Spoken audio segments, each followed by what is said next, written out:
I'm 32 now, and every day, I wake up to a garden full of life, my own creation. My house, a cozy little thing surrounded by blooms and greenery, was the last gift from my grandma. This place is more than just land and a building, it's a testament to a battle I've fought since I was a kid, a battle against my own blood. In our family, owning the local restaurant wasn't just a job, it was an identity, passed down like some sacred torch. My brother, Mike, he took to it like a fish to water. Me? I was the odd one out, the black sheep with her head stuck in the dirt. Literally, according to my folks and Mike. A gardener, they'd sneer, as if the word left a bad taste in their mouths. Dinner conversations were a minefield. Eva, look at ya, dirt under your nails at the dinner table. Ain't proper, Dad would grumble, his disapproval as heavy as his hand on the back of my chair. Mom would nod, her eyes darting between my hands and Mike's clean, expected ones. He's right, Eva. You're not a child anymore. It's time you started thinking about your future in the restaurant, not playing in the mud. Only Grandma got it. She was my harbor in the storm, the one person who saw the dirt under my nails, not as a sign of disobedience, but as a badge of honor. Let the girl be, she'd chime in, her voice calm, but firm against the rising tide of my parents' disappointment. She's got a gift, don't you see? All this, she'd wave a hand over the garden. It's not just dirt. It's life, it's passion. Grandma was the one who introduced me to the wonders of gardening. She'd talk about plants like they were old friends, each with their own quirks and needs. We'd spend hours in her garden, a place where I felt free, understood. She even took me to flower exhibitions, where I saw the possibilities of what could be created with just soil, seeds, and love. Look at this, Eva, she'd say, pointing at a particularly stunning display. You could do this even better. You've got the eye for it, the heart. But back home, encouragement from Grandma was like a whisper drowned out by a shout. Mike and my parents saw my love for gardening as a phase, a childish hobby that I'd eventually outgrow. But I knew better. The feel of soil between my fingers, the thrill of seeing something grow from nothing, it was where I belonged. One day, as I was planting some new shrubs I'd picked out, Mike came out, leaning against the doorframe with that look of his. You really gonna do this forever? Play in the dirt like a kid? When you gonna get serious, Eva? I remember looking up at him, dirt smudged on my face, defiant. This is serious, Mike. More than you'll ever understand. He just shook his head, the same way they all did, and went back inside, leaving me to my childish pursuits. Despite their words, their looks, I couldn't give it up. It was more than just a passion, it was a part of me. And every plant that bloomed, every patch of earth that I transformed, was a silent victory. The day I told my family I wasn't gonna join the family restaurant biz, and instead dive into landscaping, you'd think I'd announced I was moving to Mars. Mom's face went all kinds of red, like a tomato ripe for the picking. Dad's, though, he just looked like he swallowed something sour. You're doing what now? Mom's voice hit octaves I didn't know existed. Her hands were all over the place, like wild birds trying to escape. I want to be a landscape designer, I said, trying to keep my voice steady. It's what I love, what I'm good at. Dad slammed his fist on the table, making the silverware jump. Landscaping? That's no career for my daughter. You're meant to help run the restaurant. This is just nonsense. Their reaction was no surprise, but it stung all the same. That's when Grandma stepped in, her calm voice slicing through the tension. Now, let's all just take a moment. Eva's got a gift, and it's clear she's passionate about this. Why not give her a chance to explain? So, I laid it all out. How I felt alive with soil under my nails, the joy of watching something I planted grow, the designs in my head just bursting to come out. I talked about the garden I'd planned in my head for Grandma's backyard, the plants I wanted to try, the colors and textures. I could see Grandma nodding, a small smile on her face, but Mom and Dad? They looked like they were sitting through a foreign film without subtitles. In the end, Dad gave me an ultimatum. "It's the restaurant or the door," he said, voice cold as ice. That's when Grandma, bless her, took me by the hand. "She'll stay with me," she announced, and that was that. I moved in with her the very next day. Grandma's place was a haven. We spent every day in the garden, digging, planting, designing. She listened to my ideas, offered her wisdom, and together we plotted out a space that was a reflection of both our spirits. It was during one of those days, hands deep in the earth, that she said, "You know, Eva, you've got something special. Your love for this, it's going to take you places." And then, something amazing happened. Mrs. Henderson, Grandma's next-door neighbor, had been watching us work and asked if I could do something with her sorry excuse for a garden. I jumped at the chance. It was my first real project, and I poured everything I had into it. The transformation was something else. Mrs. Henderson's barren plot turned into a vibrant oasis, bursting with colors and life. She was so over the moon that she paid me $500. I couldn't believe it. My very first paycheck for doing what I loved. "I told you," Grandma said, her eyes twinkling with pride. "You're going to make a name for yourself." We decided to celebrate at the local cafe, just me and her. It was a simple gathering, but it felt like a victory party. Over coffee and cake, we planned our next big project, her garden centerpiece. "To your first job," Grandma toasted, raising her coffee cup. "To many more," I replied, the weight of my family's expectations feeling lighter than it had in years. That night, as I lay in my old room at Grandma's, I realized something. This was just the beginning. The road ahead was uncertain, scary even, but for the first time in my life, I felt like I was exactly where I was supposed to be. Leaving for the city to dive into landscape design was like stepping onto another planet. I soaked up every bit of knowledge and beauty I could, feeling more alive than ever. Through it all, Grandma was my anchor. We'd talk for hours, whether I was back home for the holidays or just catching up over the phone. She never tired of hearing about my studies, my projects, or the new plants I was obsessing over. But as for Mom, Dad, and Mike? Radio silence.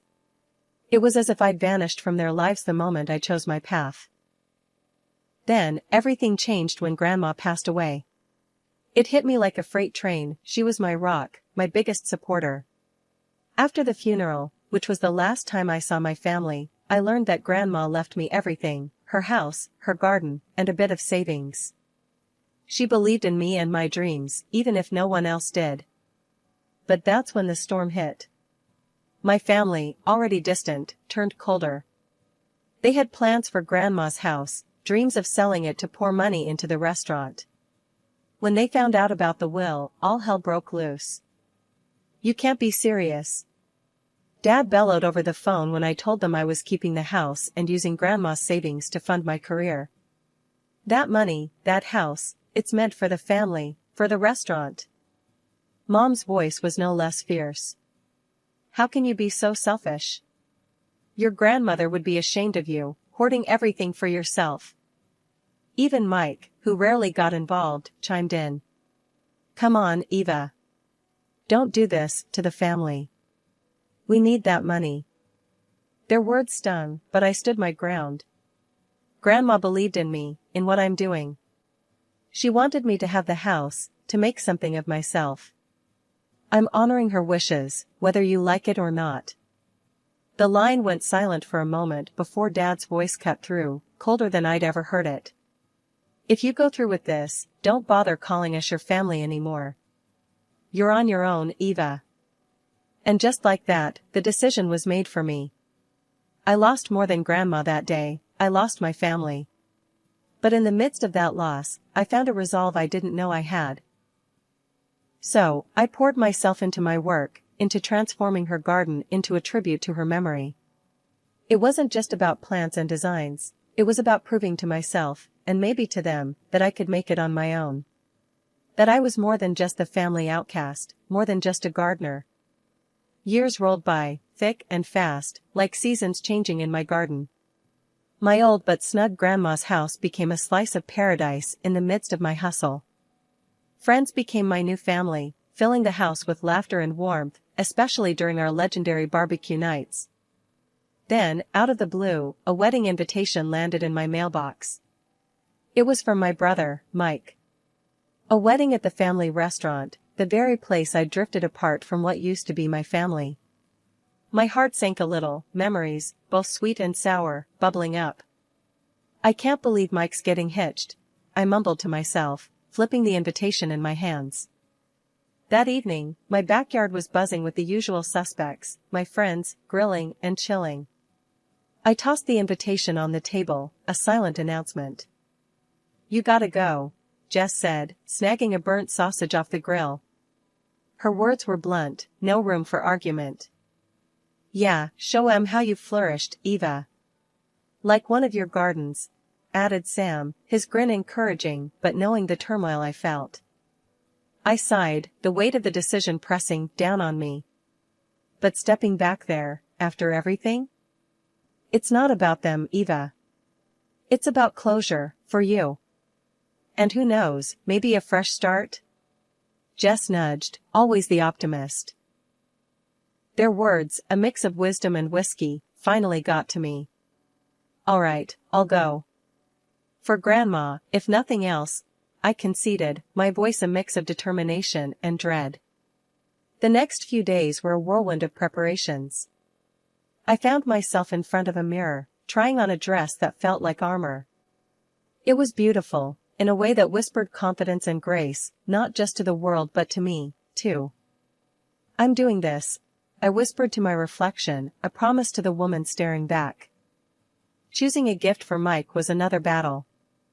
What do you gift someone who's drifted so far away, they're more a memory than a brother?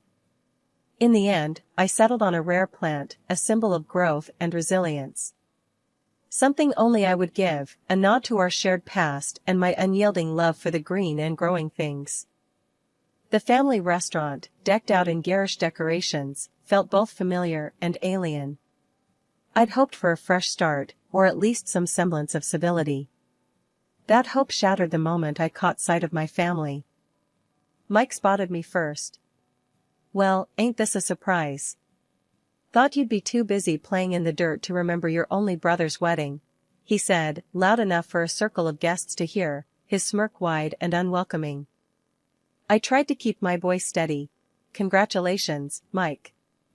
Wishing you both the best." My attempt at diplomacy fell flat, his smirk turning into a sneer. Mom and Dad were next, their expressions a mix of shock and disapproval. "Eva, you actually came. Thought you'd consider this too mundane for your exquisite tastes," Mom said, her voice laced with sarcasm, barely concealing her disdain. Dad's eyes scanned me from head to toe, his disappointment palpable. "Hope you've left your garden long enough to remember how to behave at a family event," he added, his tone harsh and unforgiving. Then came Mike's fiancée, Clara, eyeing me like I was a specimen rather than a person. "So, you're the infamous sister. Mike said you'd rather plant flowers than be part of the family."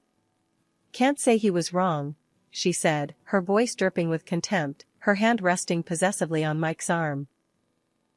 The conversation around us had paused, the guests' attention now fixed on the unfolding drama. I felt their stares, curious and judgmental, as if I were an exhibit on display. Trying to salvage some dignity, I responded, "Just wanted to wish you both happiness. That's all." But the barbs kept coming. "Make sure you don't dirty up the place, Gardner. Wouldn't want the guests thinking we let just anyone in," Mike quipped, the guests around him chuckling uncomfortably. Feeling smaller by the second, I was directed to a table in the corner, away from the family, away from any semblance of belonging. The table was clearly an afterthought, barely decorated and awkwardly positioned. As I took my seat, the whispers grew louder, the glances more pitying. "I heard she chose weeds over family," someone whispered, not too far from me. "Imagine missing out on real life, because you prefer dirt," another snickered. The laughter and music swelled, a stark contrast to the coldness at my solitary corner. I was an outsider here, surrounded by people who knew me only by the scornful stories they'd heard. As the wedding dragged on, with me tucked away in my corner like an afterthought, the atmosphere started to shift. The night was filled with the usual wedding fare, dancing, toasts, and a bit too much alcohol for some. Yet, amidst the revelry, an unexpected moment of redemption emerged, catching me off guard. It happened just as I was contemplating making my quiet exit, unnoticed and unmissed. The mayor of our town, a guest of honor due to his ties with the bride's family, took to the stage for his speech. His presence was a big deal, lending a certain prestige to the event. I'd met him a few times professionally, given my work on several city park projects, but I doubted he'd remember me. "Ladies and gentlemen," he began, his voice commanding attention. The room hushed, glasses pausing mid-air as everyone turned to listen. As he spoke about community and coming together, his gaze suddenly found mine. He asked Mike and his fiancée with a puzzled look, "Why's the famous landscape designer sitting all by herself like she's been put in timeout?" Mike and Clara glanced at each other, clearly clueless. That's when the mayor pointed straight at me. You could have heard a pin drop. My family looked like they'd seen a ghost. The mayor beckoned me over. "Folks, we're lucky tonight. Right here, we've got the talent behind our city's most beautiful parks. Not to mention, she's just snagged a cool 300 grand from the city for her next project." Applause filled the room, echoing off the walls, as I made my way to the front. I took the mic, feeling a mix of pride and nerves. "Thanks, Mr. Mayor," I started. "It's all about making our city a better place, one garden at a time." Then, turning to my family, I couldn't help but add, "Mike, Clara, congrats. Seems like you two are a perfect match." A light jab at their earlier coldness. To my parents, I said, "Hope you're not too embarrassed by your gardener daughter now." Their faces were a picture of shock and burning shame. The room was buzzing, whispers spreading like wildfire. I could feel the shift in the air, the looks of surprise and newfound respect from the guests. I returned to my table, no longer the outcast, but the evening's unexpected star. The mayor and a few other city bigwigs joined me, their interest genuine. The night took on a new flavor, conversation swirling around future projects and the sudden spotlight on me. For the first time in a long time, I didn't feel like just the odd one out in my family. I was Eva, the landscape designer who'd carved her own path, one that even the mayor admired. And as for my family, well, let's just say the evening gave them a lot to think about. The evening of my brother's wedding unfolded into something far beyond the awkward family reunion I'd anticipated. Surrounded by the city's elite, I found myself in deep conversation with the mayor, among others, about the potential for new, ambitious landscaping projects throughout the city. His enthusiasm was infectious, and for a moment, I allowed myself to dream bigger than I ever had before. "And Eva, your vision for the new park downtown, it's exactly what we need to breathe life back into that area," the mayor said, his eyes alight with excitement. "Your ability to see the beauty in the neglected spaces is remarkable." "Thank you, Mr. Mayor. I believe every corner of our city has potential. It's just about finding the right way to bring it out," I replied, feeling a swell of pride. The conversations didn't stop there. The head of the local TV channel, intrigued by my story, pitched the idea of a feature segment. "Eva, your journey from a misunderstood gardener to a celebrated landscape designer is inspiring. How do you feel about sharing your story with our viewers? Show them how following your passion can lead to unexpected success," he suggested, his camera crew already imagining the shots. I'm humbled, really. If my story can inspire even one person to follow their heart, it would be worth it, I answered, the reality of my influence beginning to dawn on me. As the night wore on, the mayor's disappointment in his niece and my family's behavior became unmistakably clear. His confrontation with Clara was a moment of vindication I hadn't known I needed. "Clara, I expected better. The way you and your new family have treated Eva, it's unacceptable. I cannot, in good conscience, support the restaurant financially or otherwise. Respect and kindness are values we should all uphold," he stated firmly, leaving Clara and my brother visibly shaken. Riding the wave of the evening's revelations, I returned home with my head full of possibilities and my heart light, despite the undercurrents of family drama. That lightness was short-lived, however, as Mike's unexpected visit a week later brought me crashing back to reality. "Eva, we're struggling. The restaurant, we're in deep. I wouldn't ask if it wasn't serious. Can you help us out?" Mike's request was desperate, his pride swallowed by necessity. "Mike, coming here, asking for money now? After everything? You really don't get it, do you? I built my life, my career, on my own, despite how you all treated me." "No, I won't bail you out," I said, my voice steady, my resolve unwavering. His departure was followed by a call from our parents, their tones sugary, their intentions transparent. "Eva, sweetheart, we've been thinking about you. How successful you've become. We're so proud. Maybe you could share a bit of that success? Help the family business?" They cooed, their words dripping with insincerity. "You think you can ignore me, belittle my passion, and then when I make something of myself, you call to ask for money? I'm doing well, thanks for finally noticing. But I won't be your safety net." "Goodbye," I replied, hanging up with a mix of anger and liberation. The chapter of seeking approval from those who'd never understood me was closing. Ahead lay a path filled with potential, paved by my own achievements and the respect of those who truly valued my work. Life, as they say, has a funny way of coming full circle.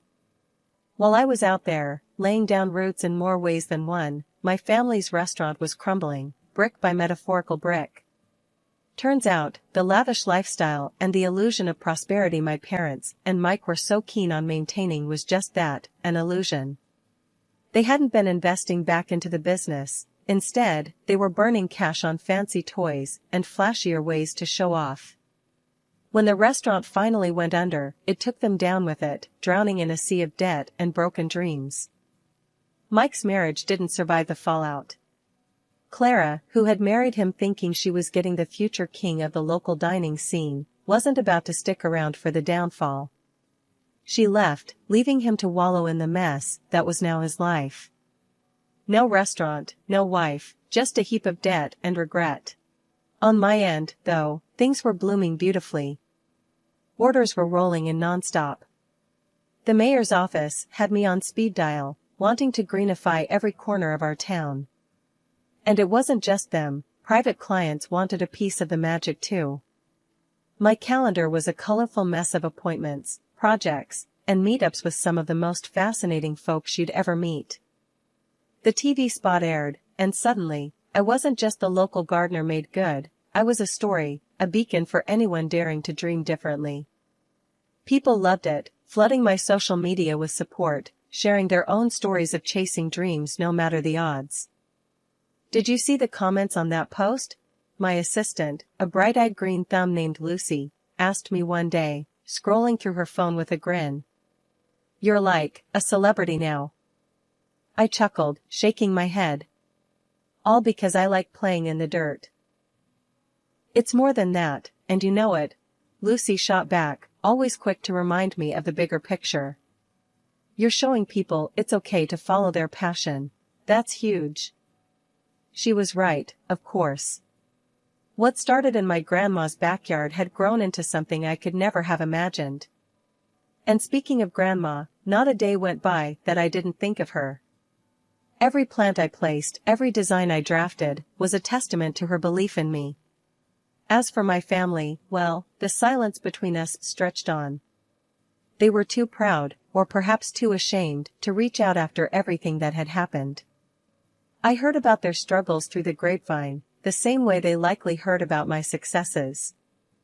One quiet evening, as I sat reviewing plans for a new community garden, a thought struck me. Despite the distance, the hurt, and the vastly different paths our lives had taken, they were still my family. Maybe it was time to bridge that gap, to offer an olive branch. Not because they deserved it, necessarily, but because holding on to bitterness was like letting weeds take over a garden. I picked up my phone, hesitated for a moment, and then dialed Mike's number. It rang, and then, finally, hello? Mike, it's Eva. I've been thinking, maybe it's time we talked. Really talked. The line was silent for a beat, 2 beats, then, yeah. Maybe it is. The conversation was awkward, stilted, but it was a start. A seed planted towards something new. Maybe it would grow, maybe it wouldn't. But at least I'd tried. And in the meantime I had gardens to design, dreams to nurture, and a legacy to build, one that Grandma would have been proud of.